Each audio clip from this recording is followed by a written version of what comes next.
उनमें एक त्रिजटा नाम की राक्षसी थी। उसकी श्री रामचंद्र जी के चरणों में प्रीति थी और वह विवेक ज्ञान में निपुण थी। उसने सबों को बुलाकर अपना स्वप्न सुनाया और कहा, सीता जी की सेवा करके अपना कल्याण कर ले। स्वप्न में मैंने देखा कि एक बंदर ने लंका जला दी, राक्षसों की सारी सेना मार डाली गई। रावण नंगा है और गधे पर सवार है, उसके सिर मुड़े हुए हैं, 20 भुजाएं कटी हुई हैं। फिर इस प्रकार से वह दक्षिण यमपुरी की दिशा को जा रहा है और मानो लंका विभीषण ने पाई है। नगर में श्री रामचंद्र जी की दुहाई फिर गई। तब प्रभु ने सीता जी को बुला भेजा। मैं पुकार कर निश्चय के साथ कहती हूँ कि यह स्वप्न माने कुछ ही दिनों बाद सत्य होकर रहेगा। उसके वचन सुनकर वे सब राक्षसियां डर गईं और जानकी जी के चरणों पर गिर पड़ी। तब इसके बाद वे सब जहां तहां चली गई। सीता जी मन में सोच करने लगी, 1 महीना बीत जाने पर नीच राक्षस रावण मुझे मारेगा। सीता जी हाथ जोड़कर त्रिजटा से बोली, हे माता, तू मेरी विपत्ति की संगनी है, जल्दी कोई ऐसा उपाय कर जिससे मैं शरीर छोड़ सकूं। विरह असह्य हो चला, अब यह सहा नहीं जाता। काठ लाकर चिता बनाकर सजा दे हे माता, फिर उसमें आग लगा दे। हे सयानी, तो मेरी प्रीति को सत्य कर दे। रावण के सूल के समान दुख देने वाली वाणी कानों से कौन सुने। सीता जी के वचन सुनकर त्रिजटा ने चरण पकड़कर उन्हें समझाया और प्रभु का प्रताप, बल और सुयश सुनाया। उसने कहा, हे सुकुमारी सुनो, रात्रि के समय आग नहीं मिलेगी। ऐसा कहकर वह अपने घर चली गई। सीता जी मन ही मन कहने लगी, क्या करूं, विधाता ही विपरीत हो गया। न आग मिलेगी न पीड़ा मिटेगी। आकाश में अंगारे प्रकट दिखाई दे रहे हैं, पर पृथ्वी पर एक भी तारा नहीं आता।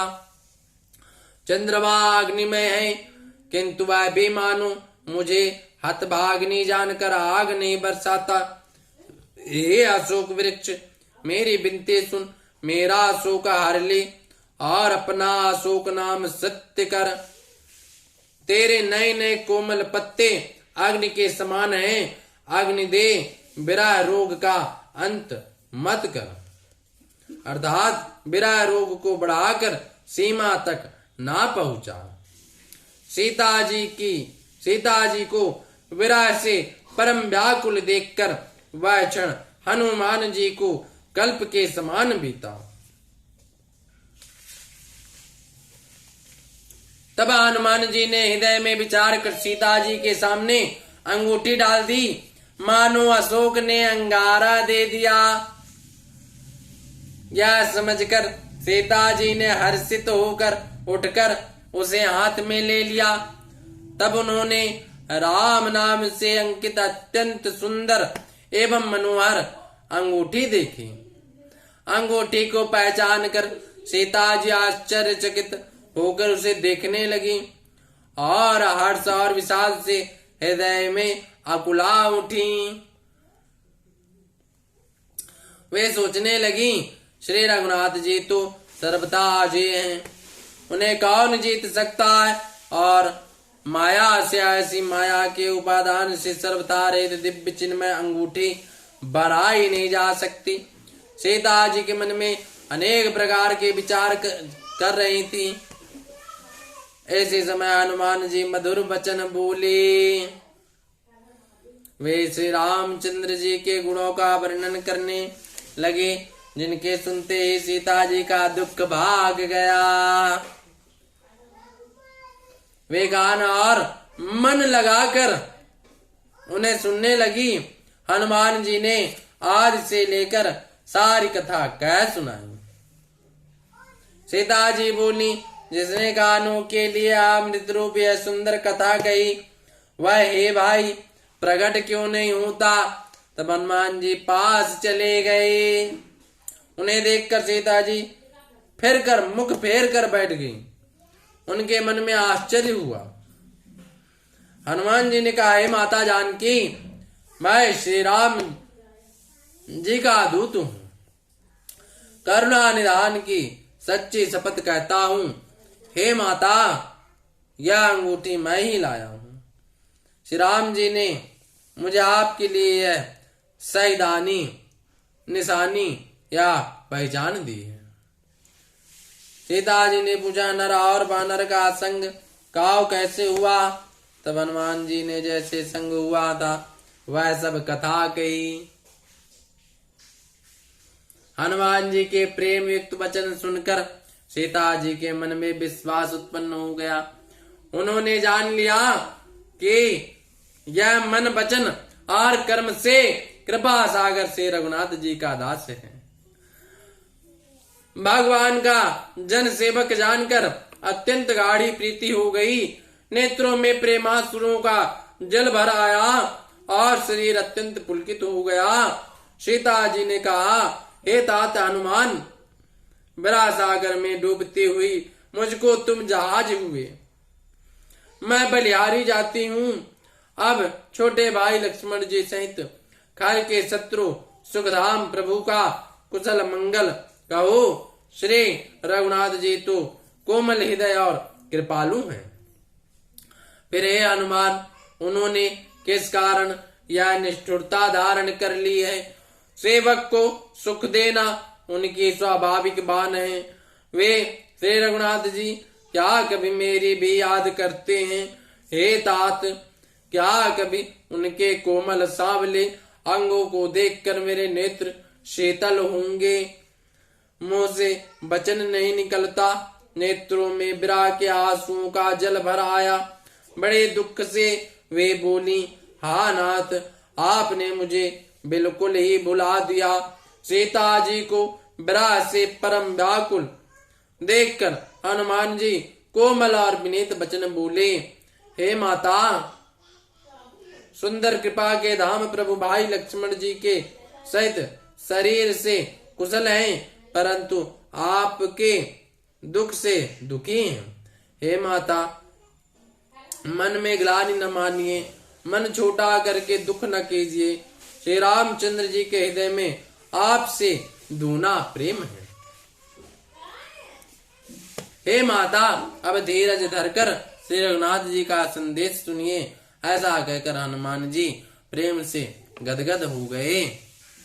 उनके नेत्रों में प्रेमाश्रुओं का जल भर आया। क्यों राम वियोग तब सीता, मोह कहु सकल भय विपरीता। नव तरु किस लय मनाहु कृसानु, काल निशासम निशि शशि भानु। कुबलय विपिन को कौंत बन सरिसा, बारिद तपद तेल जनु बरिसा। जे तरहे करत ते पीरा, उरग श्वास सम त्रिविध समीरा। क्यों कछु दुख घटी होए, काई कहो यह जान न कोई।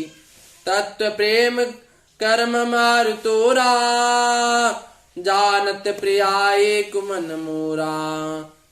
सो मनु सदा रहत तुहि पाई, जानु प्रीति रसु इतने माही। प्रभु संदेश सुनत भय देहि, मगन प्रेम तन सुध नहीं तेहि। काक हृदय धीर धरु माता, सुमिरु राम सेवक सुख दाता। उरानहु रघुपति प्रभुताई, सुनि मम बचन तजहु कदराई। श्री राम जय राम जय जय राम, श्री राम जय राम जय जय राम। निश्चर निकर पतंग समय, रघुपति बान कृसानु। जननी हृदय धीर धरु, जरे निशाचर जानु। लखन श्री रामचंद्र शंकर हरिओम। हनुमान जी बोले, श्री रामचंद्र जी ने कहा है कि हे सीते, तुम्हारे वियोग में मेरे लिए सभी पदार्थ प्रतिकूल हो गए हैं। वृक्षों के नए नए कोमल पत्ते मानो अग्नि के समान, रात्रि काल रात्रि के समान, चंद्रमा सूर्य के समान, और कमलों के वन भालों के वन के समान हो गए हैं। मेघ मानो खौलता हुआ तेल बरसते हैं। जो हित करने वाले थे वे ही अब पीड़ा देने लगे हैं। त्रिविध शीतल मंद सुगंध वायु सांप के श्वास के समान जहरीली और गर्म हो गई है। मन का दुख कह डालने से भी कुछ घट जाता है, पर कहूं किससे, यह दुख कोई जानता नहीं। हे प्रिय, मेरे और तेरे प्रेम का तत्व रहस्य एक मेरा मन ही जानता है, और वह मन सदा तेरे ही पास रहता है। बस मेरे प्रेम का सार इतने में ही समझ ले। प्रभु का संदेश सुनते ही जानकी जी प्रेम में मग्न हो गई। उन्हें शरीर की सुध ना रही।